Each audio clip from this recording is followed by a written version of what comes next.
Gracias. Bueno, ya empezamos a grabar, empezamos con la clase de hoy día. Bueno, para los alumnos, hacer un breve repaso. Ya hemos visto 3 temas, ¿verdad?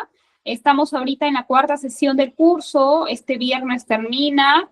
Así que, como siempre hay algo nuevo por aprender, hoy día vamos a estudiar un sistema administrativo de mucha importancia y mucha relevancia para la gestión pública, que es el sistema administrativo de inversión pública. Entonces, yo quiero algunas ideas, qué conocen de la inversión pública, qué nociones tienen. Vamos compartiendo algunas ideas, queridos alumnos, para a partir de esas nociones básicas ir avanzando en esta importante sesión de hoy. A ver, los leo.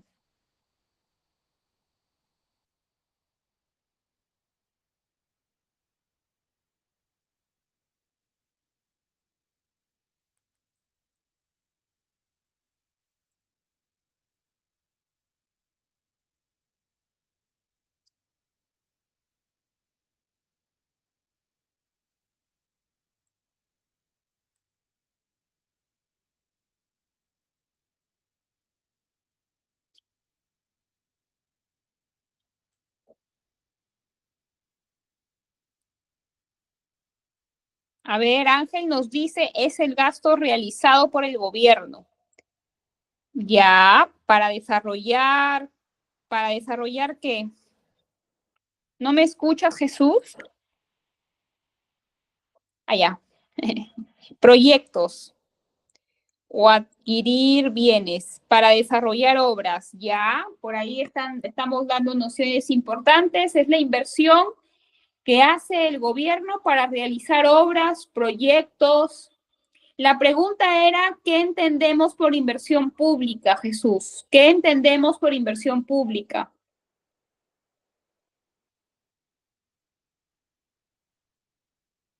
¿Qué más? Cuando hablamos de inversión pública, ¿hablamos de un proceso o para ejecutar obras se hace de la noche a la mañana? ¿O es que tiene un proceso de, la verdad, bastante largo, ¿verdad?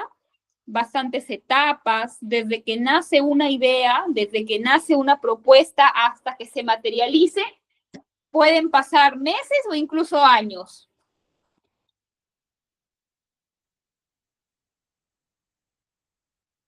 Años, ¿verdad? Es un proceso largo, es un proceso largo. Ahora, cuando ejecutamos un proyecto de inversión pública, ¿por qué lo hacemos? ¿Qué atendemos con obras? ¿Qué es lo que buscamos solucionar haciendo proyectos públicos? ¿Qué es lo que estamos buscando, alumnos? Claro, Farid, generar un bienestar, ¿verdad? Atender un problema, atender una necesidad, ¿cierto? Atender una situación adversa. Correcto, correcto. Es una inversión para ejecutar alguna obra a través de procesos, en bien de la sociedad. Entonces, cuando hablamos de inversión pública, hablamos de un conjunto de procesos que buscan invertir dinero del Estado para poder mitigar problemas que afectan a los ciudadanos, ¿verdad? Por ejemplo, cuando se ejecutan proyectos de agua y alcantarillado, es para mejorar o para dotar a los ciudadanos de agua y de alcantarillado. Cuando construimos un colegio es para mejorar la educación de los niños, ¿verdad? Una mejor infraestructura, un mejor espacio para poder estudiar. Cuando se construye un hospital es para proveer un mejor servicio de salud a las personas, ¿no? Entonces, como el recurso público es limitado, ¿verdad? La inversión pública también es limitada en el sentido de que atendemos proyectos prioritarios y proyectos, digamos, los más urgentes para la población, ¿verdad? Que pueden ser, ya hemos dicho, de agua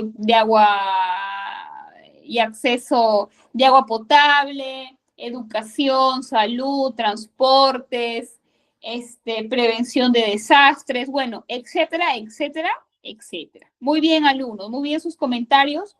Ha sido un intercambio de ideas muy fructífero. Entonces, vamos a leer qué es lo que vamos a estudiar hoy día. Hoy día vamos a estudiar los alcances y los principios del Sistema Nacional de Programación Multianual y Gestión de Inversiones. Vamos a conocer las etapas del ciclo de inversión pública y sus alcances. Vamos a reconocer las funciones de la Dirección Nacional de Programación Multianual y vamos a comprender sus funciones dentro del sistema de programación multianual y vamos a reconocer las principales funciones de los órganos del Invierte.p. Ok, perfecto, vamos a empezar. Vamos a repasar primero qué nos dice la teoría sobre lo que es la inversión pública. La inversión pública es una intervención limitada en el tiempo que utiliza parcial o totalmente recursos públicos con el fin de crear, ampliar, mejorar, modernizar o recuperar bienes o servicios que se le brinda a la población.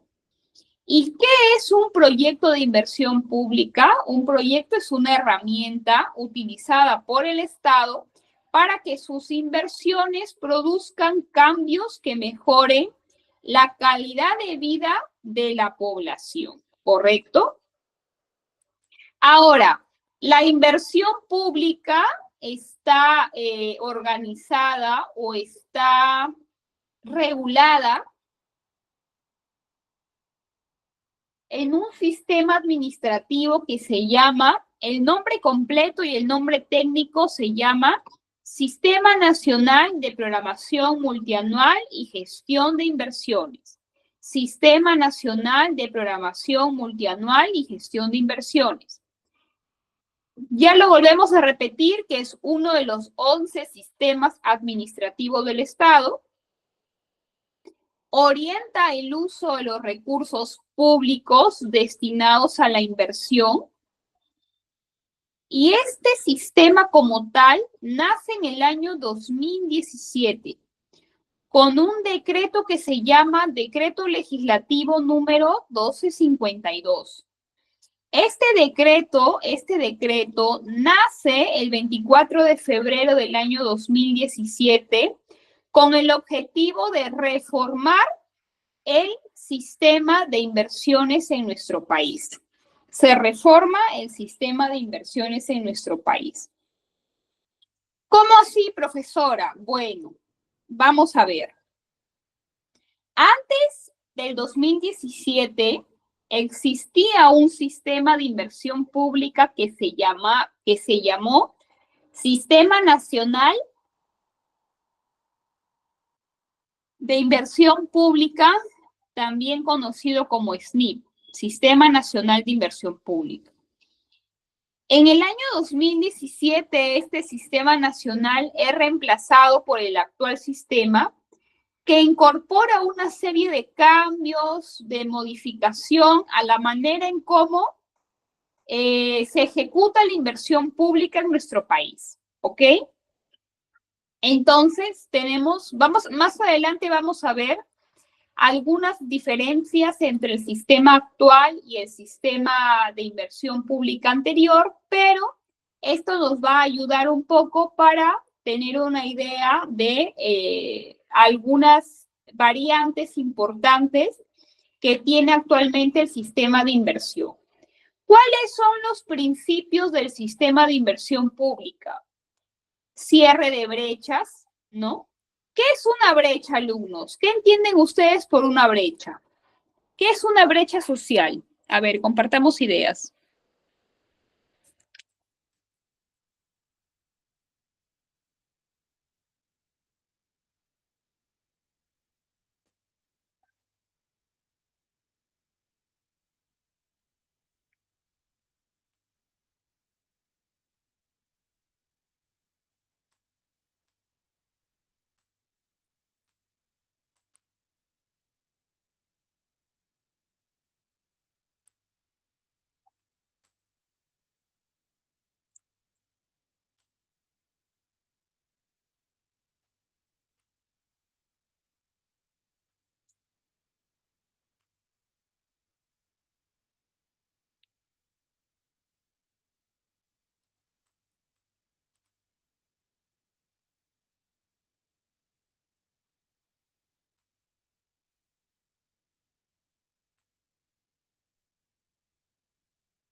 A ver, Idea, vamos a leer sus comentarios en un momento.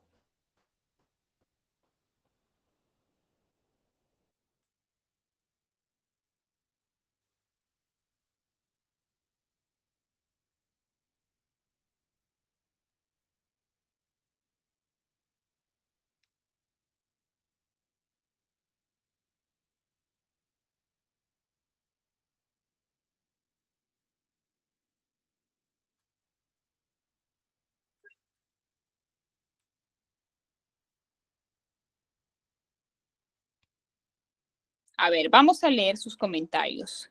¿Qué entendemos por brechas sociales? A ver, sus compañeros nos dicen, las brechas son límites, brechas sociales, estimado Eduardo, límites, distancia, separación, desigualdad, correcto, ¿verdad? Cuando nosotros decimos que existe una brecha o existen brechas sociales, es porque existe una falta de, existe una necesidad, existe la ausencia de un servicio que es necesario para la vida de las personas. Por ejemplo, imaginémonos que nosotros estamos viviendo en una comunidad que no tiene pistas y veredas, ¿no? Entonces ahí se está generando una brecha de conectividad. ¿Por qué de conectividad, profesora? ¿Por qué? Porque las personas para poder hacer sus actividades normales no tienen una vía por la que transitar vehículos menores, por la que poder de repente dirigirse hacia una vía de mayor transitabilidad o una panamericana, ¿verdad? ¿Eso qué ocasiona? Que trasladarse a la zona donde ellos viven sea más costoso, sea más difícil, sea más demorado también, ¿verdad? Porque para una persona que puede tomar un solo carro, pues es más cerca, pero cuando no tienes cómo llegar al lugar donde vives, o es una trocha, o es un área intransitable, entonces de repente la única solución es de que tú camines a pie, ¿no? Lo que puede generarte exposición a accidentes, etcétera, etcétera, etcétera. Ok, entonces, las brechas sociales son una realidad, ¿verdad? Que existen en muchas comunidades del Perú, en la que le falta o en las que no tienen ciertos servicios. Entonces, cuando ejecutamos proyectos de inversión pública, el objetivo es atender esos servicios, ¿no? O poder mejorar la calidad de vida a través de la solución de esa brecha. Ahora, el segundo principio que esté vinculado con el planeamiento estratégico, ¿no? Ya hemos hablado en clases anteriores sobre qué es el planeamiento estratégico y cuál es su importancia. Planificar estratégicamente significa poder visualizar con anticipación y prever con anticipación las situaciones de necesidades en una institución, en un presupuesto, etcétera, ¿verdad? Lo mismo ocurre con la inversión pública. Cuando tú programas estratégicamente un proyecto de inversión, lo haces considerando, por ejemplo, que necesitas dinero para ejecutar ese plan, o perdón, para ejecutar ese proyecto. ¿De dónde lo vas a sacar? ¿Quién te lo va a financiar? ¿Verdad? ¿Cuánto tiempo me va a tomar? Entonces, toda esa evaluación es importante para saber cuál es el horizonte de tiempo de esa planificación estratégica. Evidentemente, el enfoque territorial es importante, ¿verdad? ¿Por qué? Porque las brechas sociales van a depender o van a ser diferentes en diversas regiones del país, en diversos, por su ubicación, por su dimensión, ¿verdad? También la inversión pública genera un impacto social porque va a mejorar la calidad de vida de las personas. Necesita que se prevean los recursos para poder financiar esa obra, ¿verdad? Evidentemente, ¿no? Y tiene que ser una obra o digamos, tenemos que apelar a criterios de transparencia y de competencia, porque al hacer uso del recurso público, tenemos que cuidar mucho que el mismo sea gastado ¿no? Con la mayor transparencia posible. Ahora, el sistema de inversión pública tiene un ente rector que se llama Dirección General de Programación Multianual de Inversiones. O sea, si ustedes les preguntan cómo se llama el ente rector del sistema de inversión pública, ¿qué van a responder? ¿Cómo se llama el ente rector?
A ver, vamos a ver.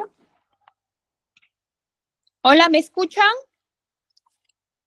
¿Sí me escuchan o no me escuchan? Ah, ya, como Maxi me dice que no me escucha, ya, ok, estoy apegándome más el micrófono.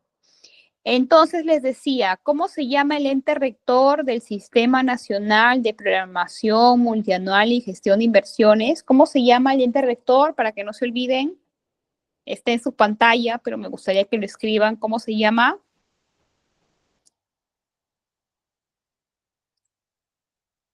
¿Dirección? ¿Qué dirección?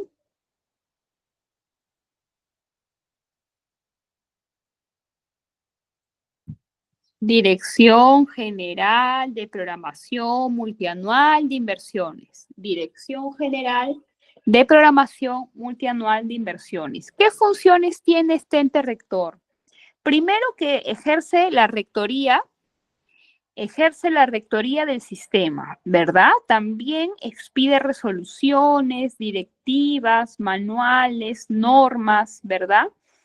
Aprueba metodologías a generales que se aplican al ciclo de inversión, analiza y suscribe informes sobre inversión pública, orienta y coordina los criterios de priorización, dicta parámetros y métodos aplicables a la inversión pública.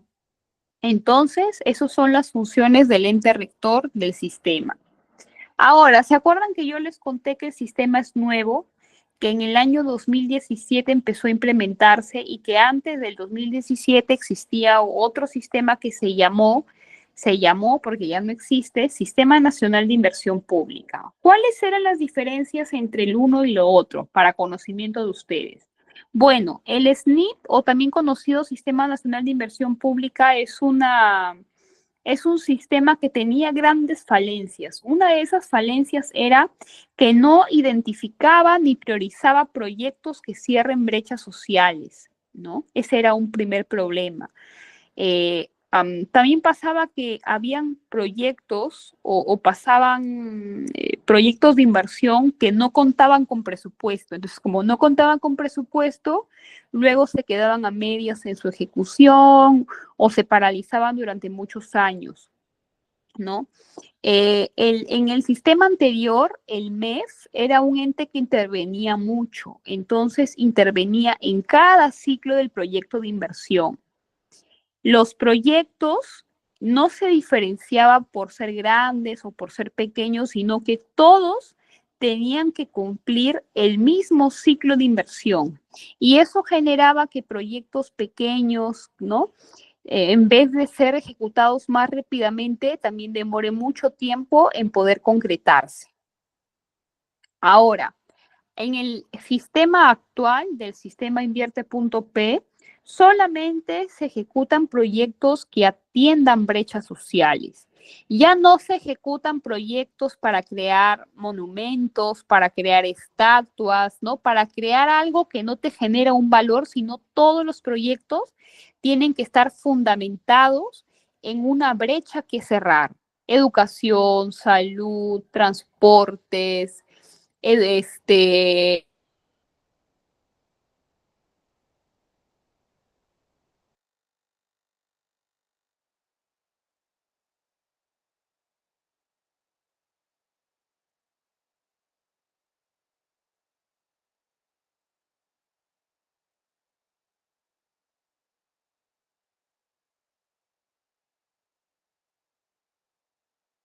agricultura, etcétera, etcétera. ¿O ¿Me escuchan?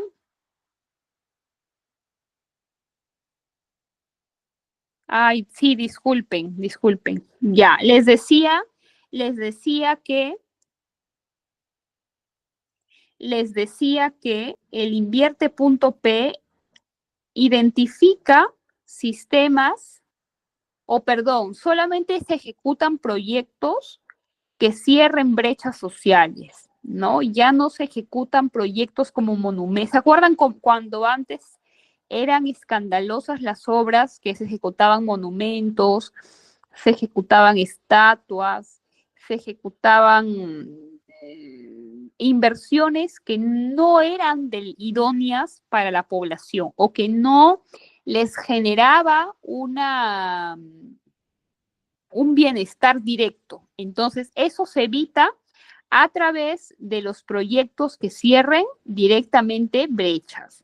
El MEF, el Ministerio de Economía, ya no tiene un rol tan invasivo como lo tenía en el SNIP, sino más bien tiene un rol más moderador, ¿no?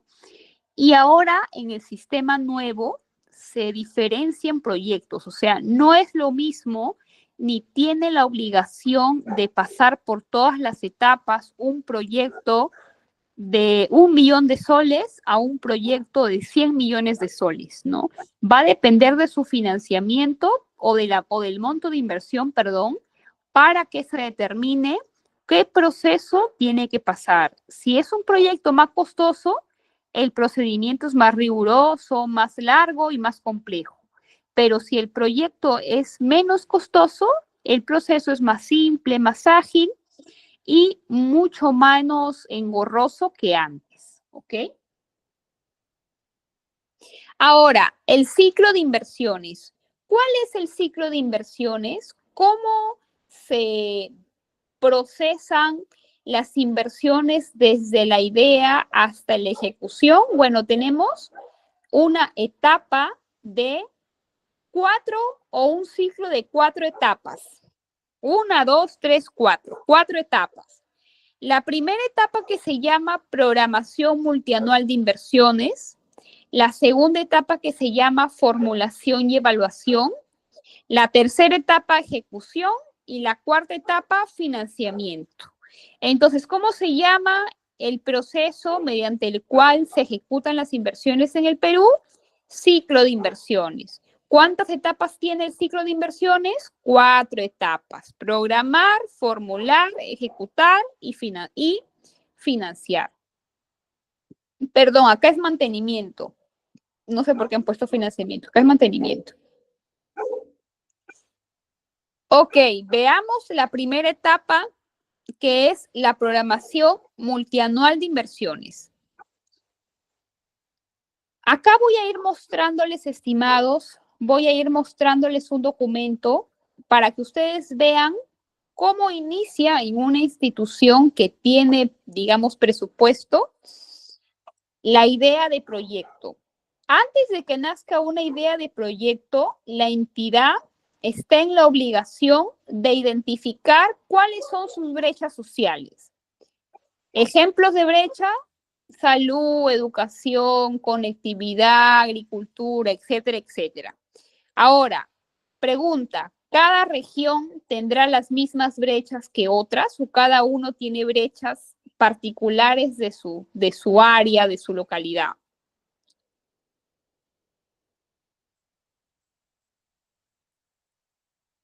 Según sus necesidades, ¿verdad? Correcto.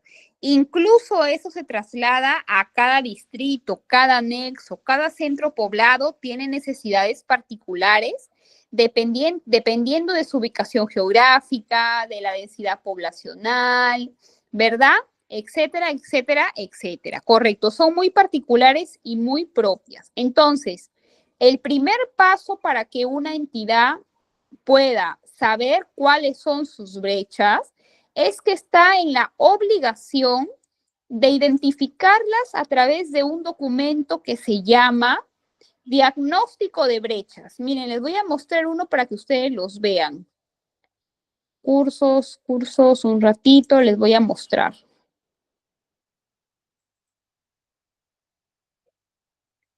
Ya, les voy a compartir ahorita la pantalla para que ustedes vean un ejemplo que corresponde al gobierno regional de Lambayeque. No sé si lo pueden ver, a ver, déjame verlo. Sí, creo que sí, ¿no? Sí lo ven, ¿no? Ya. Entonces, este documento se llama Diagnóstico de Brechas de Infraestructura o de Servicios Públicos del 2026 al 2028. Es un documento público, es un documento que obligatoriamente se publica en la web de la entidad y que están obligados a elaborar para identificar cuáles son las brechas de la región Lambayeque. Entonces, vamos a revisar por acá. Ya, vamos a revisar las brechas, por ejemplo, vamos a revisar las brechas de una gerencia en particular. A ver, un ratito. De una gerencia más interesante, porque la del desarrollo social no es muy interesante. A ver.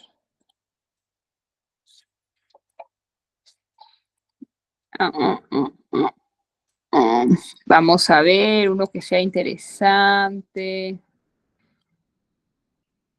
Ya, miren. En primer lugar, que estas brechas están ordenadas. Están ordenadas según gerencias, ¿verdad? En los gobiernos regionales existen gerencias de acuerdo a los sectores: educación, salud, transportes, agricultura, comercio, etcétera.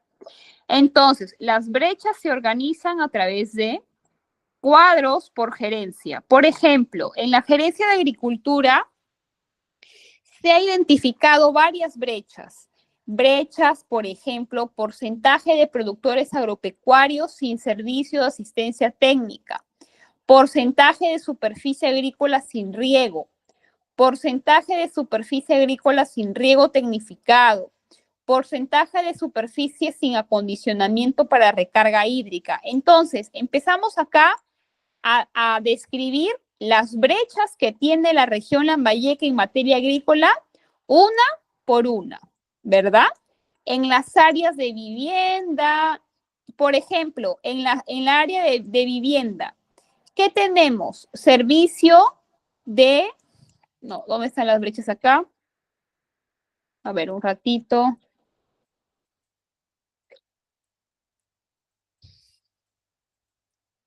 Vamos a ver acá.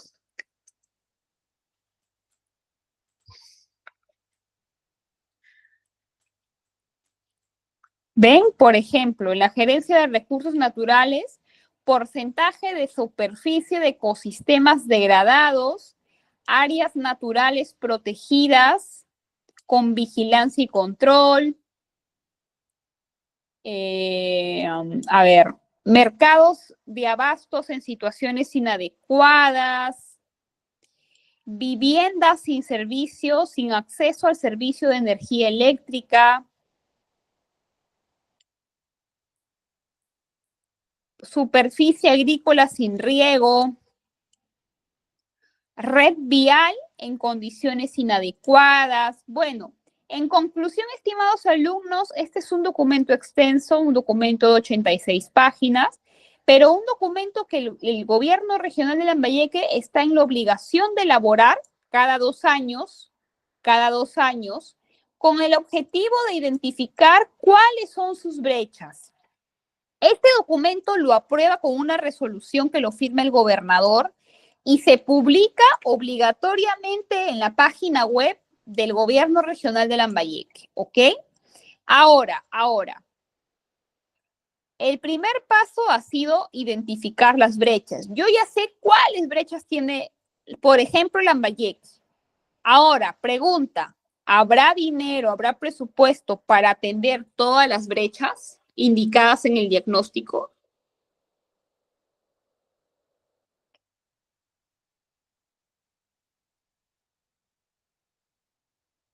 ¿Y qué hacemos cuando no tenemos suficiente dinero para atender todas las brechas? ¿Qué toca hacer?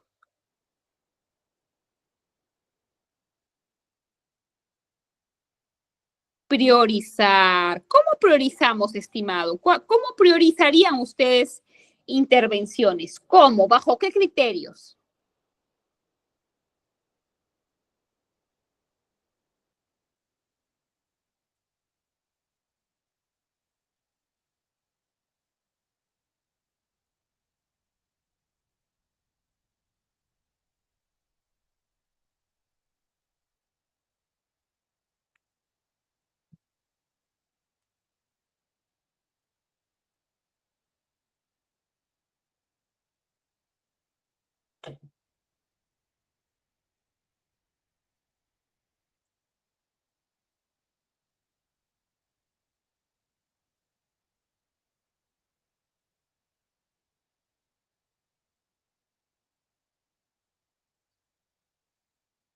Ya, a ver, vamos a leer algunos comentarios de sus compañeros sobre cómo priorizarían las intervenciones más importantes.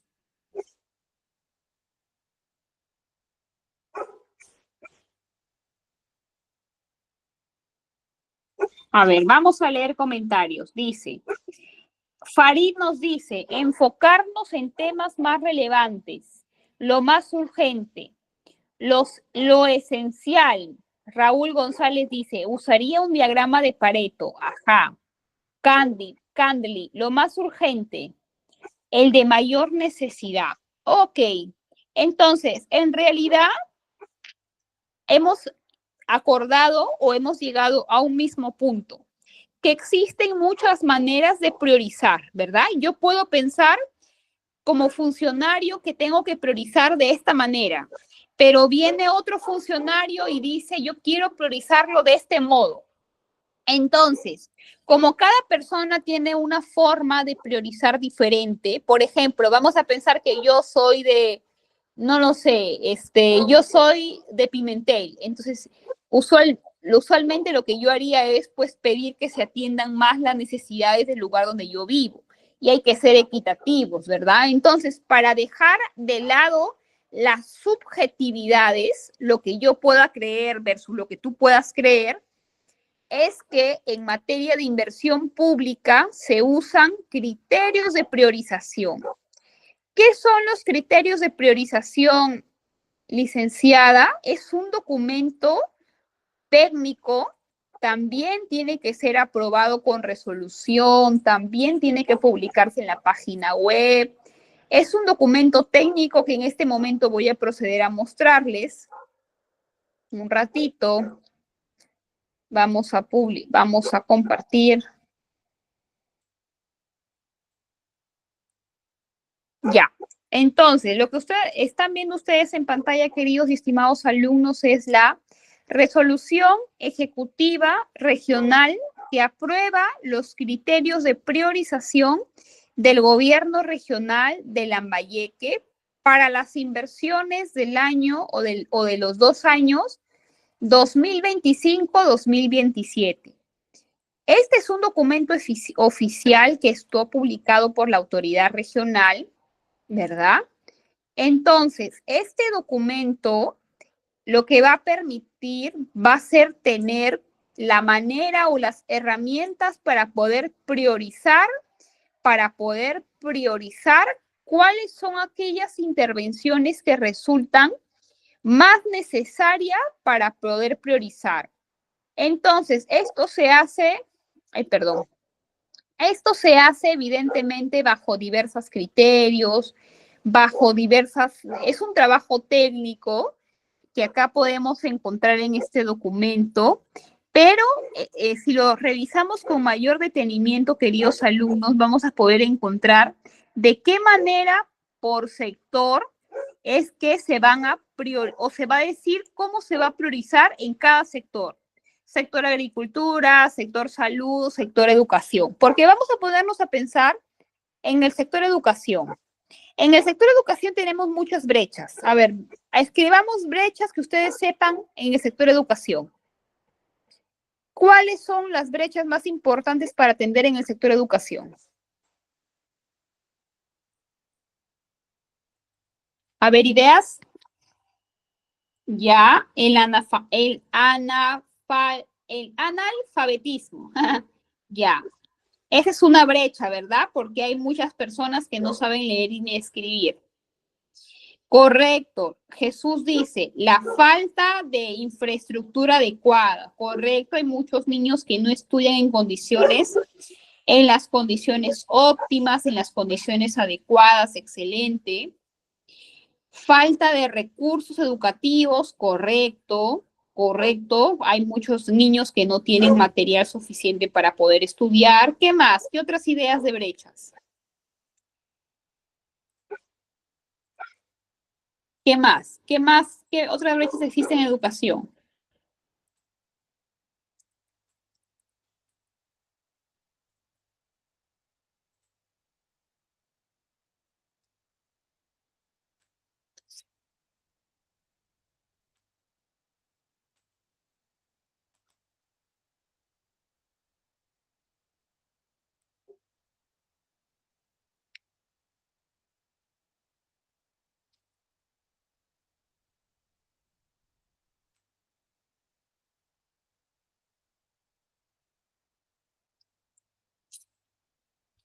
Vamos a ver, docentes. ¿Qué pasa con los docentes, María? ¿Qué brechas hay con los docentes? A ver, ideas.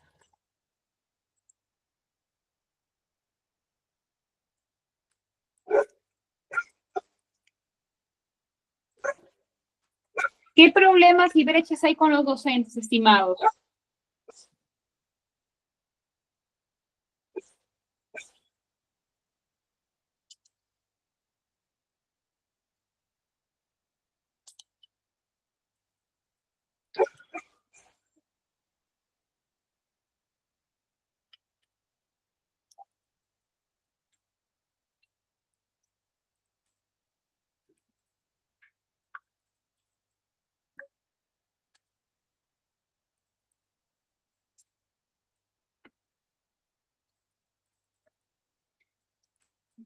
No contar, dicen, a ver, dice, a veces no tenemos docentes especializados. Es difícil contar con docentes, por ejemplo, en las comunidades nativas, ¿no? Hay muchas comunidades que hablan un idioma particular, hay muchas comunidades que están muy lejos y que algunos docentes o los docentes no quieren ir porque están muy lejos, porque no existen de repente docentes que hablen las lenguas nativas de esas comunidades, ¿verdad? Porque no están bien formados, bien capacitados, bien graduados, ¿verdad? No contar con un medio de transporte para poder llegar allá, la capacitación insuficiente, etcétera. Bueno, entonces, hagamos una lista de solamente tres brechas. De las tres brechas, algunas de ellas que hemos nombrado. Primero, la falta de infraestructura educativa. Segundo, la falta de docentes para los colegios rurales. Y tercero, el analfabetismo. ¿Cuáles creen, si solamente pudiéramos seleccionar uno, un problema para atender, con cuál nos quedaríamos? ¿Infraestructura, docentes o analfabetismo? ¿Y por qué?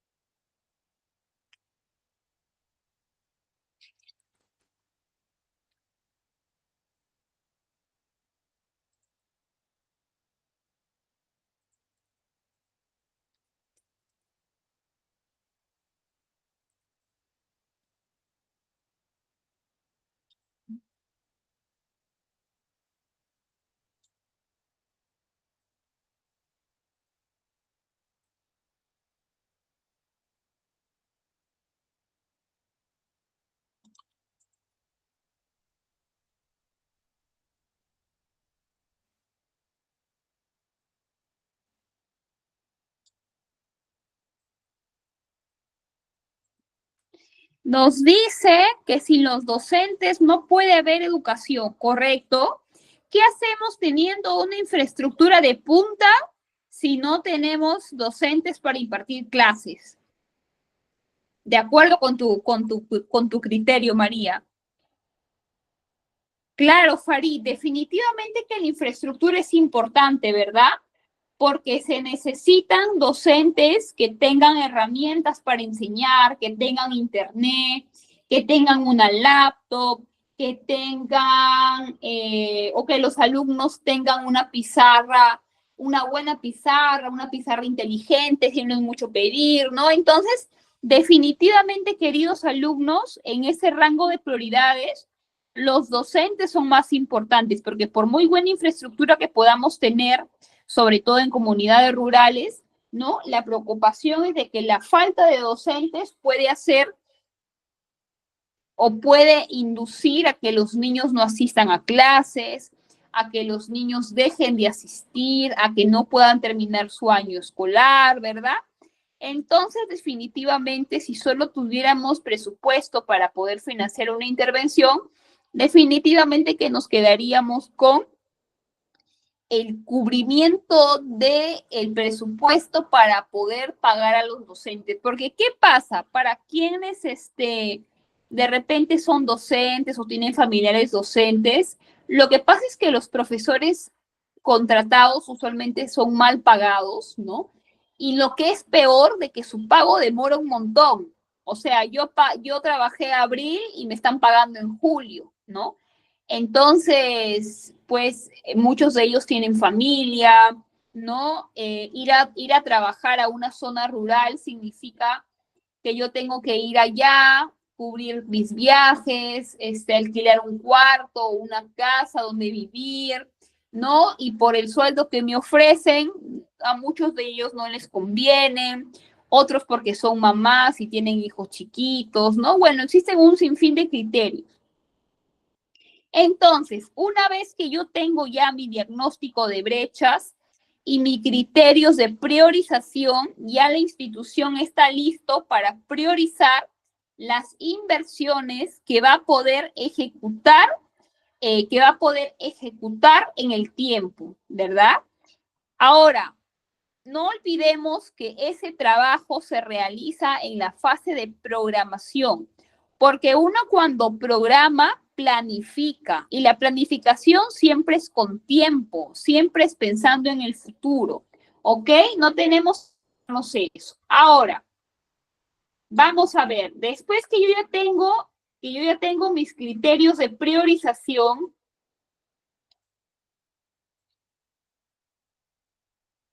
vamos a ver. Una vez que yo ya tengo mis criterios de priorización, lo que toca es elaborar mi cartera de inversiones. ¿Qué significa cartera de inversiones? En pocas palabras, el listado de los proyectos que voy a ejecutar. Listado de proyectos que voy a ejecutar. ¿Qué corresponde después, estimados alumnos? Que cuando yo presento mi cartera de proyectos, hay un órgano dentro de las instituciones, por ejemplo, gobiernos regionales, gobiernos locales, que se encarga de llevar a cabo esta fase de programación. Se llama Oficina de Programación Multianual de Inversiones. Entonces, esta oficina está en la obligación de poder tramitar, de poder registrar la cartera de inversiones que yo he seleccionado. Esta cartera de inversiones se plasma en un plan que se llama Plan Multisectorial Institucional, que definitivamente va a ser un documento en el que se va a registrar las inversiones que vas a ejecutar. Entonces, ahí termina la primera fase, que es la fase de programación. ¿Cuál es el primer paso en la fase de programación, estimados alumnos? A ver, vamos a preguntar si entendieron. ¿Cuál es lo primero que se hace cuando vamos a programar inversiones? ¿Qué se elabora? ¿Qué se elabora? ¿Qué documento se elabora?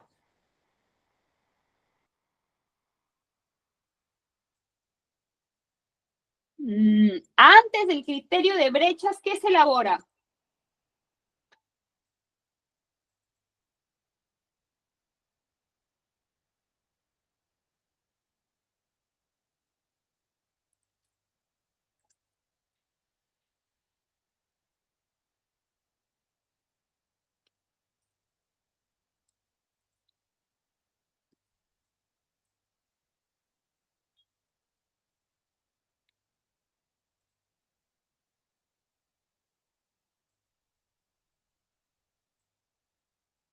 Se elabora el diagnóstico de brechas. A ver, vamos a repasar. El primer paso se llama diagnóstico de brechas.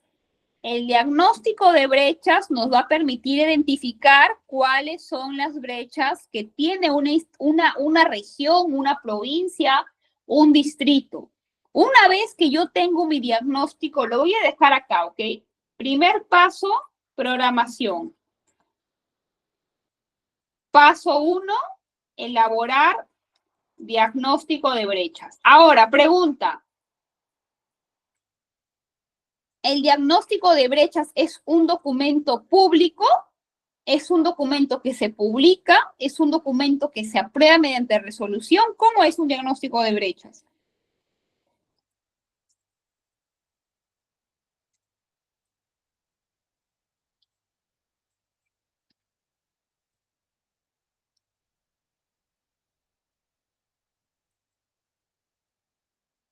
Correcto, se aprueba mediante una resolución. Después que yo tengo mi diagnóstico de brechas, entonces, después de eso, elaboro otro documento que se llama criterios de priorización, que es un documento público, técnico, que se elabora, estimados alumnos, para poder identificar cómo voy a priorizar.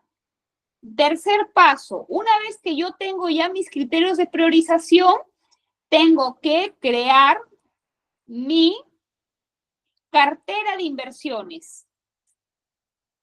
Y finalmente, el cuarto paso va a ser registrar esa cartera de inversiones. ¿Qué es una cartera de inversiones? Básicamente es una lista de los proyectos que ya han pasado por la fase de priorización, que yo ya sé y estoy seguro que voy a ejecutar. Yo registro esa lista de proyectos y ahí termina la primera fase. ¿Cuántas fases son? ¿Cuántas fases son, estimados?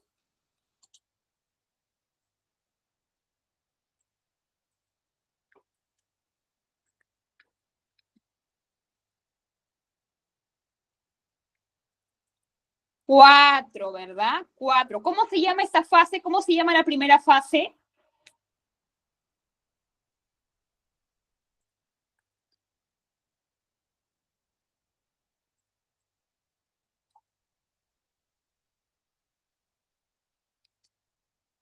Programación multianual de inversiones. Ok, ya estamos listos para pasar a la siguiente fase. ¿Cómo se llama la siguiente fase? Se llama formulación y evaluación. Formulación y evaluación. Entonces, una vez que la institución ha registrado la cartera de inversiones, le corresponde entrar en una fase a través de la cual tiene que justificarse económica y técnicamente que ese proyecto es viable. Porque de repente en mi cartera de inversiones, yo he seleccionado, vamos a poner un ejemplo, ¿no? Yo he seleccionado un proyecto para hacer una presa, ¿no? Ya saben ustedes que la presa es un lugar para almacenar agua, ¿verdad? Para almacenar agua, pero me he dado cuenta que esa presa, después de pasar por la fase de formulación y evaluación, es una obra muy cara. Es una obra muy cara que no justifica, mejor dicho, que la inversión que yo voy a poner no justifica el gasto que yo voy a hacer.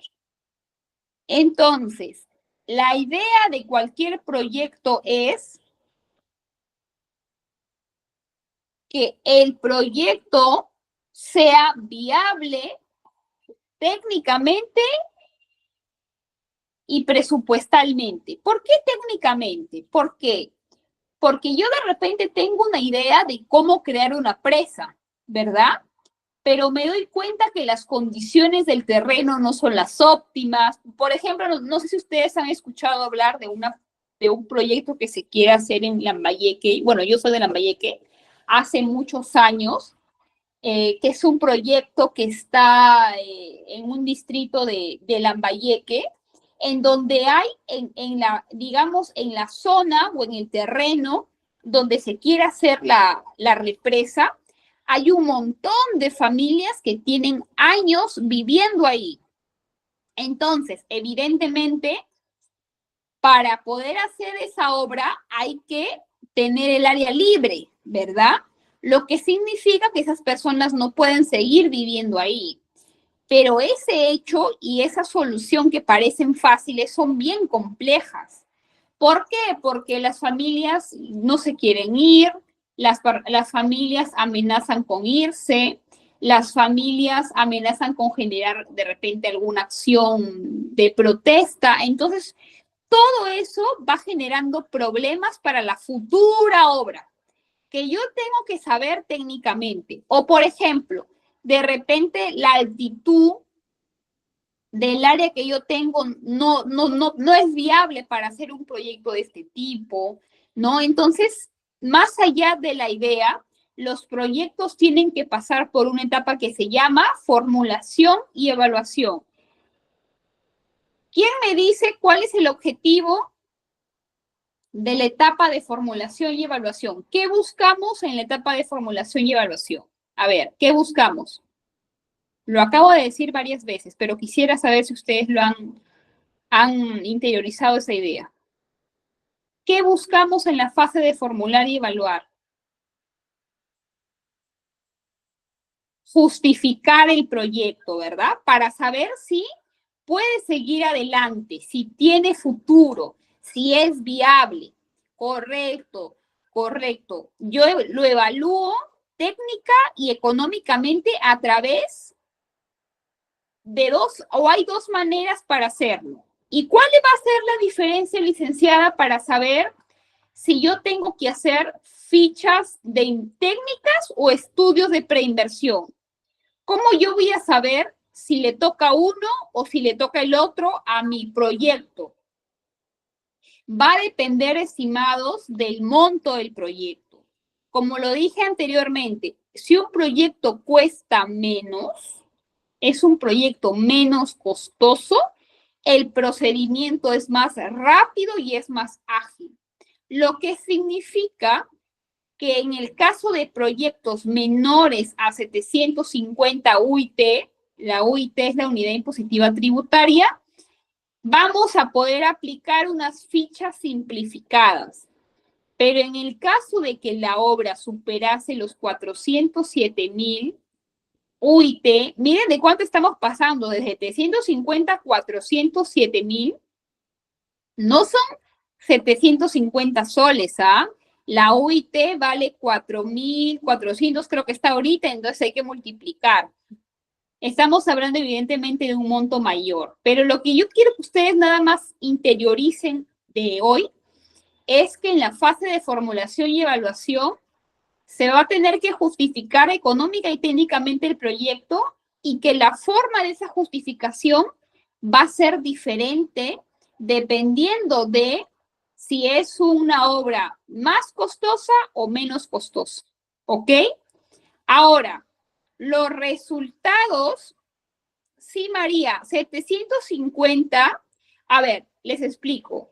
La UIT es una unidad de medida, ¿ya? Se llama unidad impositiva tributaria. Entonces, vamos a ver en internet, vamos a ver.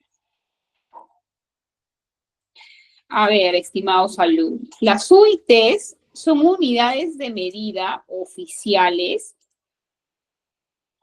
que se llaman Unidad impositiva tributaria. Cada año tienen un valor que suele ser un poquito mayor. Miren, por ejemplo, ¿cuánto vale una UIT en este año? 5.150. Entonces, si yo tengo una obra que vale 750 por 5.150, es decir, si una obra vale menos de 3.862.500 soles, entonces le corresponde una ficha técnica simplificada, que es un documento menos complejo y más ágil. Pero sí la obra, vamos a ver cuánto es 407.000 UITs, ¿ok? Ya que estamos de curiosos hoy día. 407.000 UITs, perdón, 470.000 UITs por, vamos a ponerle 5.000 soles ya para ir a montos redondos.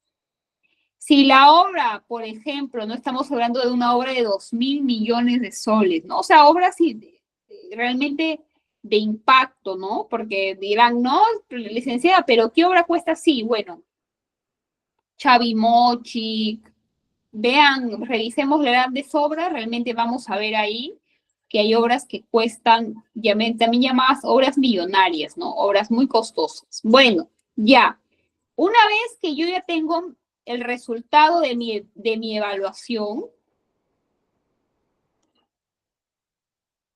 entonces lo que yo tengo es que decidir, ¿no? Si un proyecto no es viable técnica o económicamente, pues se tiene que descartar, no pasa esta fase. Ya hasta acá llegó y bueno, en algún momento tendrá que reformularse, pero ya no tiene futuro. Los proyectos que sobrevivan, que aprueben esta fase de formulación y evaluación, tienen que registrarse en un banco de inversiones. ¿Cómo se llama la oficina encargada de dirigir esta etapa? Se llama unidad formuladora.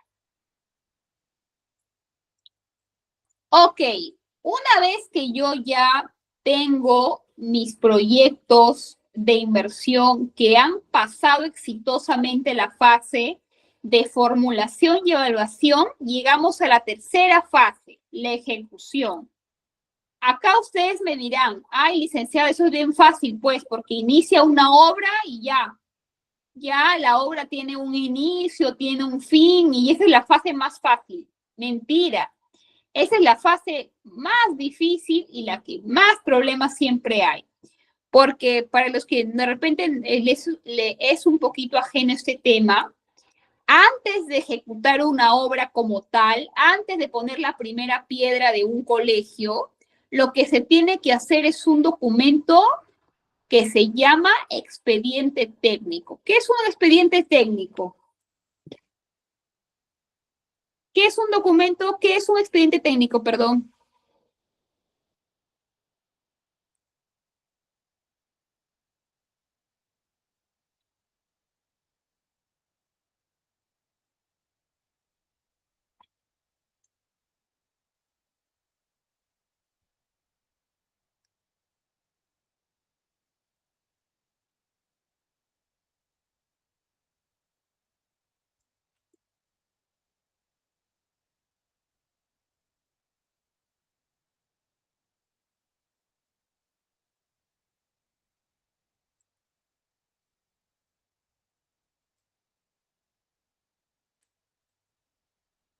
Un expediente técnico es un documento, un estudio, ¿verdad? Que hacemos al proyecto para saber cómo vamos a hacer un proyecto. Por ejemplo, un colegio.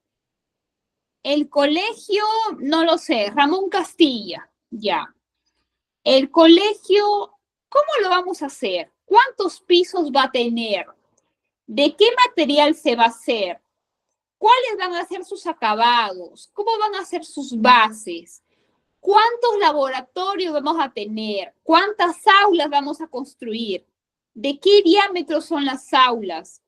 ¿De ¿Qué material vamos a usar? Todo esa planificación a detalle de una obra, de cualquier obra, está en un documento que se llama expediente técnico. Normalmente un expediente técnico lo hace una empresa o un consultor externo a la entidad.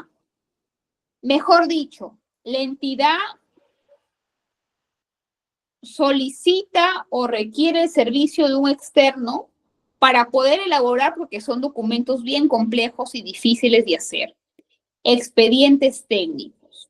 Una vez que el expediente técnico está aprobado, recién se puede iniciar el proceso de concurso, el proceso de licitación para poder adjudicarle el proyecto a una empresa.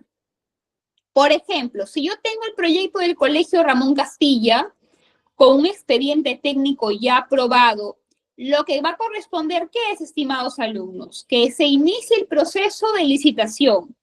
¿Qué quiere decir? Que se saque a concurso a aquellas empresas interesadas, ¿verdad? Que oferten una o que tengan una mejor propuesta económica, ¿no? Que cumplan con los requisitos, ¿verdad? Entonces se va a iniciar la ejecución del proyecto. ¿Cómo se inicia? Bueno, evidentemente, pues hay una ceremonia de primera piedra, ¿verdad? Se empiezan a hacer una serie de actividades hasta que el colegio se inicie y se concluya y se inaugure, ¿verdad? Pero cuando se inaugura no termina una obra termina con un proceso que se llama liquidar. ¿Qué significa liquidar, profesora? Significa que la obra va a tener que ser, a ver, ¿cómo decirlo de una manera más sencilla? Va a tener que ser, digamos, saneado económica y técnicamente. Por ejemplo, si yo terminé de hacer un colegio, ya, en el expediente técnico estaba qué altura tenía que tener el techo, de qué material iban a tener que ser las puertas. Entonces, todo eso se verifica. Si hay una observación, se le hace saber al contratista para que lo levante, ¿verdad? Y también en materia de presupuesto. Si la obra costaba 10 millones y terminó costando 25, ¿por qué costó más? Porque se dieron ampliaciones de plazo, se hicieron adicionales, ¿no? ¿Cuál es la justificación? Claro, y verificar efectivamente que no se haya generado un sobrecosto perjudicial para el Estado, ¿verdad? Claro, correcto. El proceso de liquidación es un proceso complejo, es un proceso que demora su tiempo, pero que es importante para poder dejar saneada la obra. Ahora, una vez que la obra ya terminó, se liquidó, se entregó, ya terminó todo, se incorpora en este sistema una fase que es bien importante. ¿Qué pasa, estimados alumnos, si yo tengo mi colegio, ¿cómo le dije que se llamaba?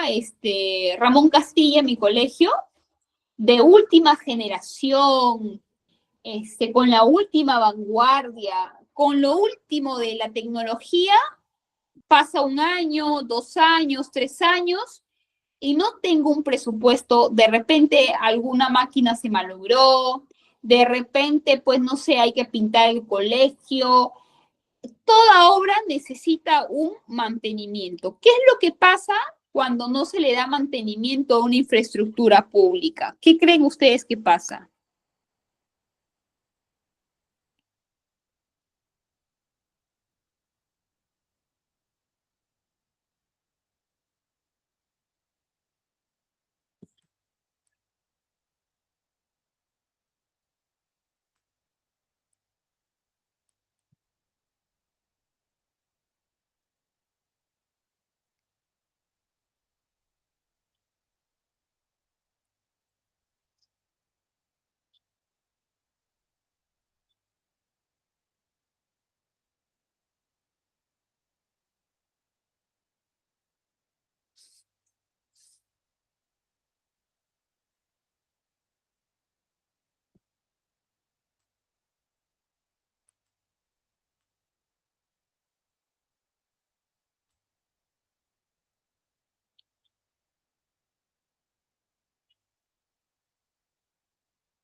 Claro, se deprecia, se deteriora, se malogra. Incluso, si yo construí un colegio para que dure 50 años, posiblemente si yo no le hago mantenimiento ya no dure 50, ¿verdad? De repente solamente dure 20 años, ¿verdad?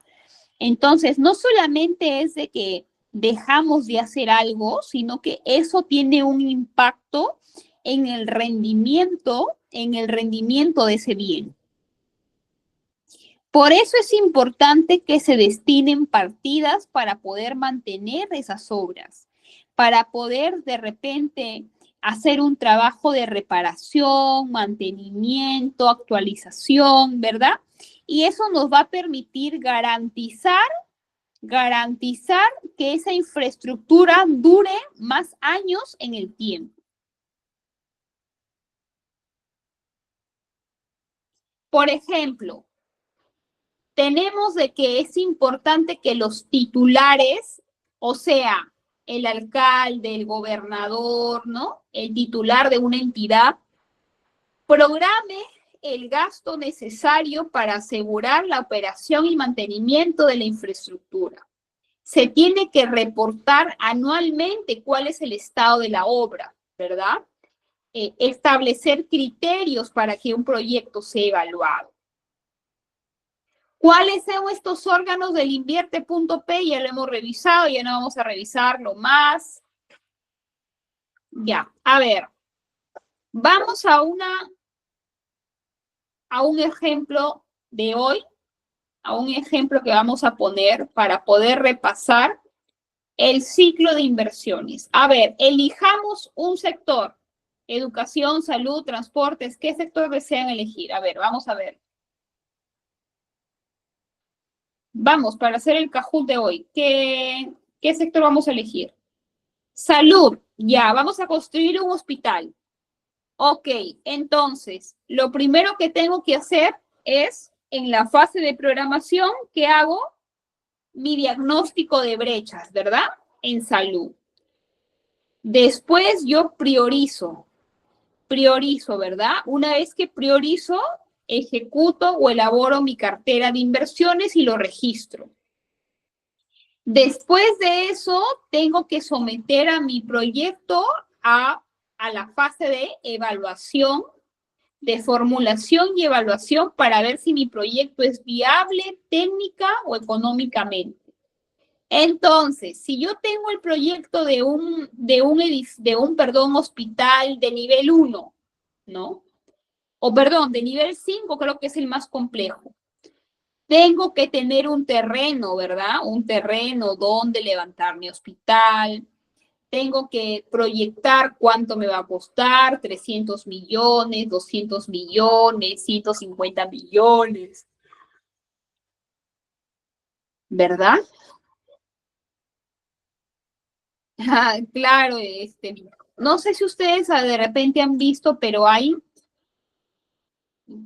locales, hay regiones que ya tienen por años tienen ya los terrenos donde se van a ejecutar. Por ejemplo, acá se va a ejecutar el hospital regional, aquí se va a ejecutar el hospital del niño, ¿no? O sea, eventualmente hay personas que donan grandes terrenos, las entidades compran con tiempo también muchos terrenos, ¿no? O sea, eventualmente el problema no recae tanto en el terreno, sino en el monto necesario para poder financiar esa obra, ¿no? Que no son obras baratas, son obras muy, muy, muy costosas. Imagínense una municipalidad que recibe de Foncomún 3 millones. ¿Cómo con 3 millones va a poder financiar un proyecto de 100 millones? Si tiene que pagar planillas, tiene que pagar derechos laborales, tiene que pagar servicios, no le alcanza, ¿verdad? A la justa sí le alcanzará para hacer el expediente técnico, ¿no? Entonces hay que tener en consideración, estimados, esa situación siempre para poder comprender cuál es el ciclo de inversiones. Les estoy dejando ahí el link del Kahoot para poder terminar la clase de hoy, por favor. con esa intervención. Les dejé el enlace, ¿no? Así.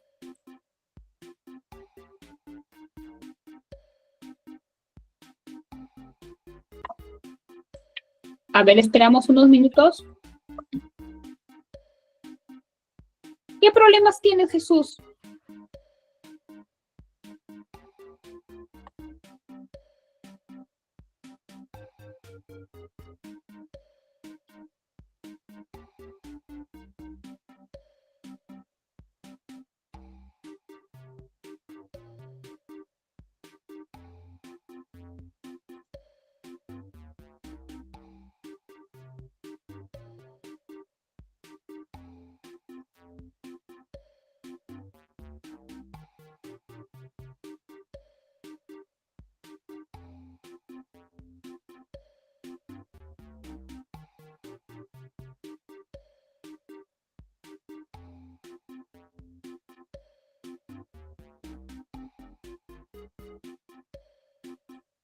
Solo veo cuadros de colores.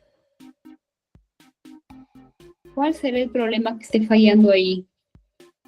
Tengo a 6 conectados. Henry, Rosay, Cela, Ariana, Federico, Farid.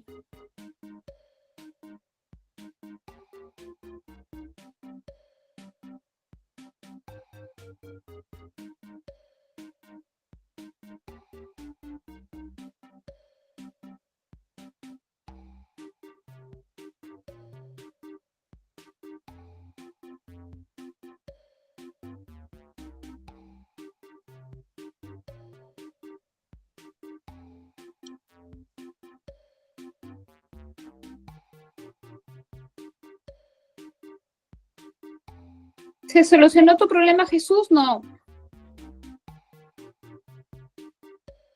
Sí, todavía no estoy proyectando las preguntas. Estoy esperando que se conecten. Todavía no estoy proyectando las preguntas.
A ver, ahorita les doy el acceso para empezar, ¿ok?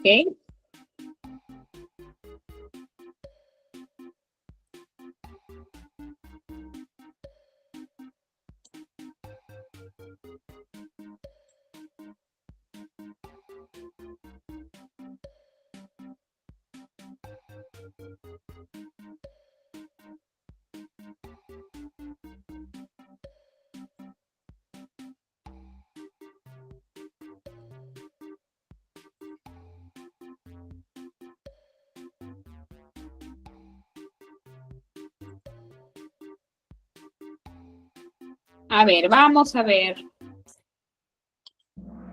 Primera pregunta.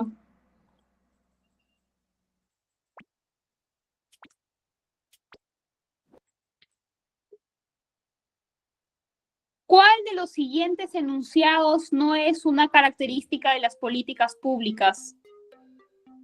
¿Cuál no es?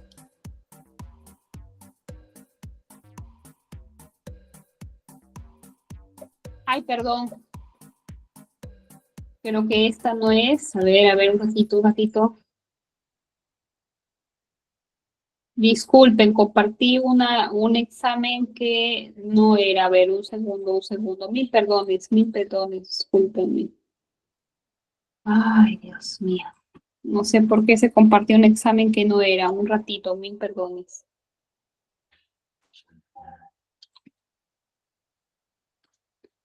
Si yo presioné bien, no sé qué día, qué es lo que he pasado por ese problema. A ver, un ratito. Mil perdones, qué pena con ustedes. Sesión 4, versión pública.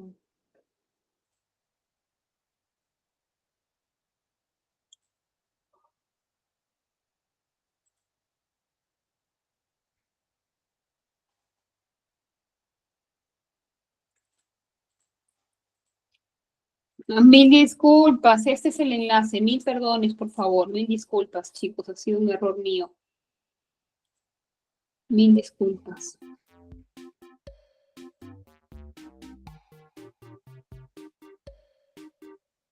Ay, hoy día no ha sido mi día, definitivamente.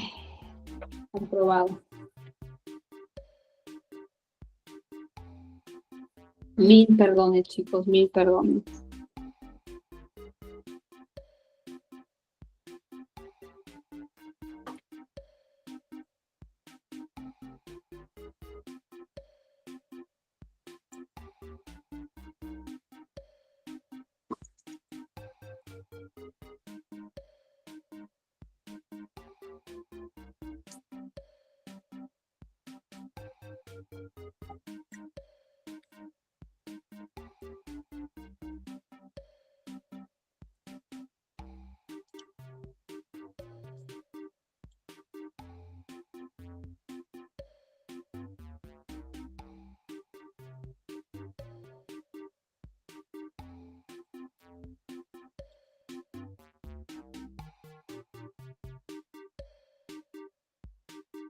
A ver, vamos a ver, empecemos.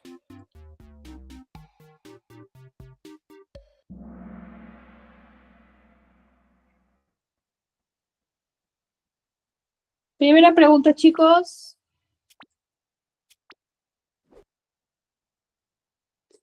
¿Cuál no es un principio del sistema de programación multianual y gestión de inversiones? ¿Cuál no es un principio?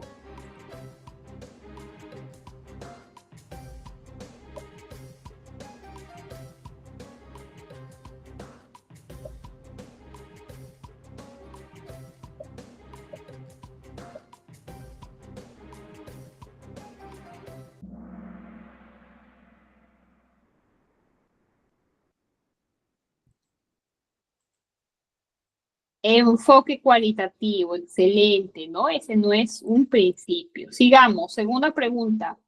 ¿Cómo se llama el órgano rector del Sistema Nacional de Programación Multianual? ¿Cómo se llama el órgano rector?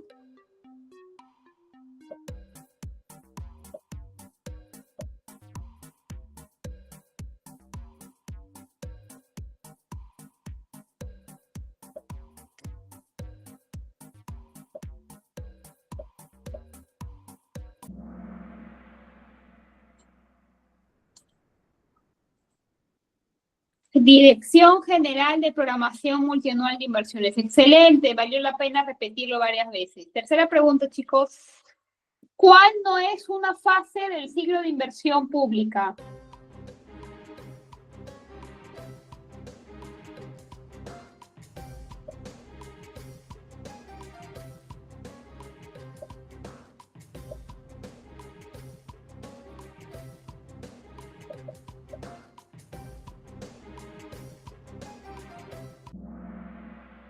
Reevaluación por parte del MEF. Excelente, vamos bien.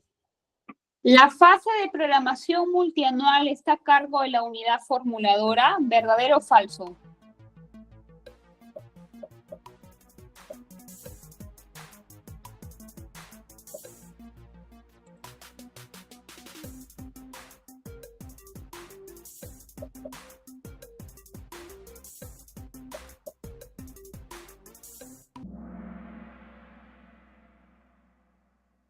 Falso, ¿verdad? Excelente. Está a cargo de la Oficina de Programación Multianual de Inversiones.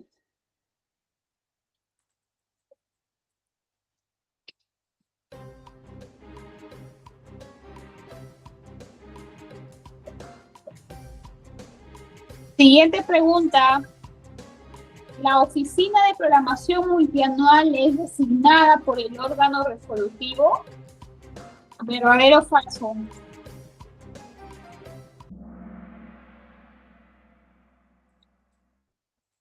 Verdadero. El órgano resolutivo, queridos alumnos, no es nada más que el titular de la entidad. Por ejemplo, cuando hablamos del órgano resolutivo de una municipalidad, es el alcalde. El órgano resolutivo del gobierno regional, el gobernador. Y así, ¿verdad? La máxima autoridad de una entidad. El gobierno regional o cualquier entidad no está obligado a publicar el diagnóstico de situación de brechas. ¿Verdadero o falso?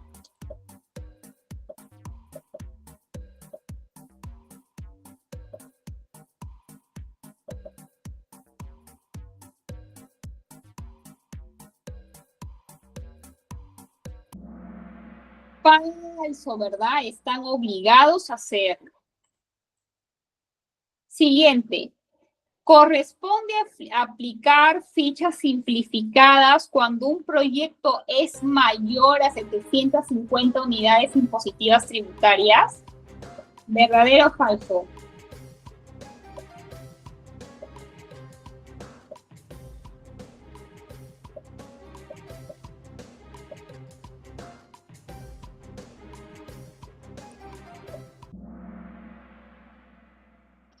Falso, ¿verdad? Falso. Cuando es menor o igual. Menor o igual. Penúltima pregunta. ¿Las fichas técnicas tienen una vigencia de 5 años? Me parece que no les di la respuesta a esta pregunta. Pero bueno, vamos a ver qué decimos, verdadero o falso. Evidentemente las fichas técnicas no tienen una vigencia hasta porque de repente la obra pasó 10 años y nunca se hizo, ¿verdad? Entonces tienen una vigencia después de la cual es necesario actualizarlo, ¿no? Y su vigencia es de 3 años, no es de 5, sino de 3. Ok, penúltima pregunta. ¿El expediente técnico es elaborado por la unidad ejecutora de inversiones?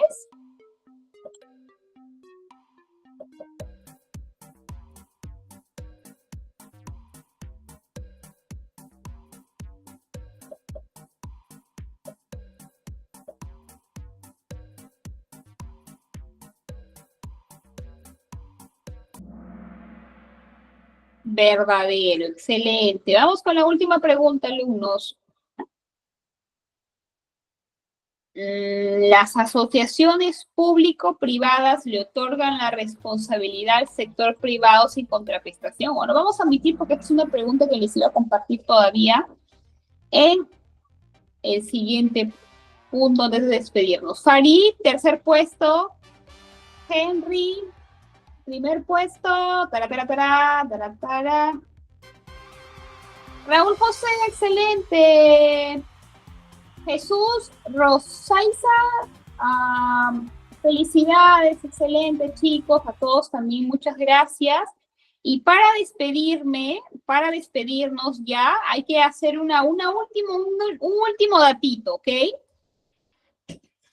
Las obras, las inversiones públicas, no necesariamente se ejecutan 100% con dinero público.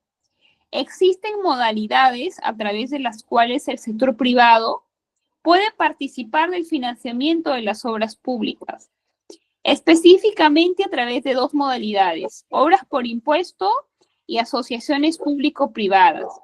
La modalidad de obras por impuestos es una modalidad en la que puedes participar, o mejor dicho, que el sector privado puede financiar una obra a cuenta de sus impuestos. Pero esto aplica mayoritariamente para grandes obras, para grandes empresas, para mineras, Telefónica, Pacasmayo, ¿no? Entonces, cuando son empresas así grandes, que normalmente tributan o pagan una cantidad que permita financiar una obra, pues ellos pueden utilizar ese dinero para poder ejecutar una obra que sea de interés para su comunidad, ¿verdad? O que les interese poder hacer. En cambio, las asociaciones públicas privadas es una manera a través de la cual el sector privado participa en la ejecución de la obra, pero no a cuenta de sus impuestos, sino digamos, con la intención de poder generarse una rentabilidad. Por ejemplo, las carreteras. Cuando las carreteras Panamericana Norte, Panamericana Sur, todas están concesionadas, ¿verdad? ¿Qué significa la concesión? Significa que existe un contrato entre el Estado y una empresa a través del cual la empresa se compromete ¿a qué se compromete, estimado? Se compromete a mantener la infraestructura con sus propios recursos a cambio de que por un determinado número de años se permita cobrar lo que conocemos como peaje, ¿verdad? Entonces, a través del peaje, el privado recupera el dinero que invirtió y también se le genera una rentabilidad, ¿no? ¿Por qué? Porque el Estado no tiene ni la capacidad, ni el presupuesto, ni la logística para poder mantener en buen estado la infraestructura en nuestro país, la infraestructura de transporte. Bueno, eso ha sido todo por la clase de hoy. Espero que hayamos aprendido algo nuevo. Nos estamos viendo el día miércoles con una clase más y que pasen una muy bonita noche. Gracias. Muchas gracias, estimado docente, por la sesión impartida el día de hoy. La esperamos en nuestra siguiente clase, que sería el día miércoles. Bien, estimados participantes, por favor no se retiren, que en estos momentos voy a dar unas indicaciones. Como les había comentado en un principio, el día de hoy ya se está publicando nuestro examen, nuestra evaluación única, que es requisito indispensable para que ustedes puedan acceder al certificado. A ver, voy a compartir, por favor, para mostrarles un poco lo que es nuestra evaluación. Va a ser nuestra evaluación del día.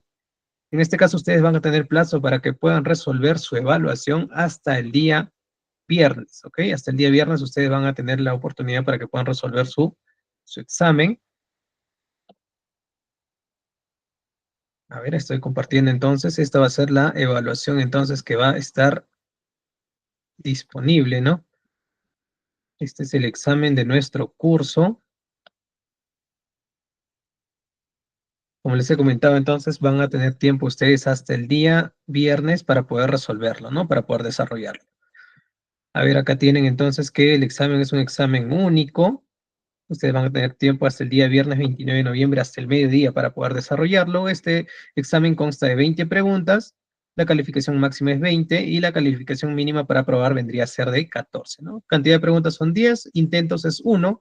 Una vez que ustedes abren el examen, no tienen un tiempo límite para poder desarrollarlo. Es decir, ustedes se pueden tomar el tiempo que estimen conveniente, en este caso, para poder desarrollarlo. Pero eso sí tiene que ser antes del día viernes, en este caso al mediodía, ¿no? Eso es con respecto al examen, ¿no?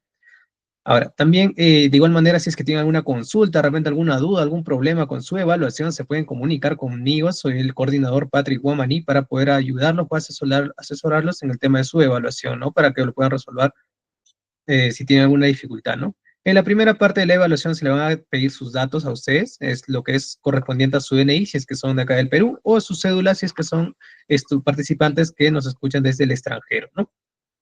De igual manera también sus nombres completos. Hay que recordar y llenar estos datos de manera correcta, tal cual como son nuestros datos, porque estos datos también van a servir para que estos puedan ser puestos en sus certificados. Se van a trasladar estos datos a su certificado. Le va a solicitar sus nombres completos, sus apellidos completos, de igual manera su número de celular. También le va a sacar un número, el correo electrónico también le va a solicitar, ¿no? Y de ahí, bueno, van a estar las preguntas, son 10 preguntas en realidad, son preguntas sencillas que ustedes van a poder desarrollar correspondientes a nuestra clase 1, 2, 3 y a la clase el día de hoy correspondiente a la clase número 4, ¿no? Esto es lo correspondiente a nuestra evaluación. Por favor, hay que tener cuidado con el llenado de los datos, hay que llenarlo correctamente para poder así evitar ciertas confusiones posteriormente, ¿no? Como les he comentado, entonces el examen va a estar listo ya desde este momento. Una vez que culmine la sesión, voy a publicarlo en nuestro grupo de WhatsApp. Ustedes van a tener entonces tiempo para poder ingresar a la evaluación, a poder desarrollarlo, si es en el día de hoy o el día de mañana, hasta antes del día viernes, ¿no? De igual manera, mencionarles también de que si ustedes terminan o culminan con su evaluación, y desean de repente optar por su certificación, déjenme decirles que le tenemos un descuento especial. Es un descuento especial que está dirigido hacia ustedes, que los va a apoyar con la decisión de poder acreditar sus conocimientos con su certificado en la gestión pública, ¿no? Una vez que culminen se comunican con el coordinador, le envían una captura de su examen, de su nota probatoria que han tenido, y yo voy a proceder a darles un descuento que estoy seguro les va a ayudar bastante, ¿no? De igual manera también, si es que van a desarrollar el examen, pueden apoyarse de sus materiales, los materiales, las grabaciones también pueden apoyarse, no hay ningún problema por ello. Y si es que tienen alguna dificultad o alguna duda de repente respecto a la evaluación o el llenado de los datos y todo ello, o alguna dificultad para poder acceder al examen, también se pueden comunicar conmigo, no hay ningún problema. Bien, estimados participantes, eso sería todo entonces de mi parte. La evaluación la voy a publicar en este momento y la grabación de la clase va a ser publicada el día de mañana. A partir de las 9 de la mañana ya va a estar disponible para que ustedes lo puedan revisar, ¿no? Voy a proceder entonces a compartir el examen. Eso sería todo por el día de hoy. El día miércoles nos encontramos con nuestra siguiente sesión del curso. Ya saben que pueden ingresar minutos antes de las 8. Ya está aperturada en la sala, ¿no? Para que puedan ingresar. Bien, estimados participantes, eso sería todo entonces por el día de hoy. Que tengan ustedes muy buenas noches y tengan muchos éxitos en su evaluación, ¿no? Listo, nos vemos. Cuídense.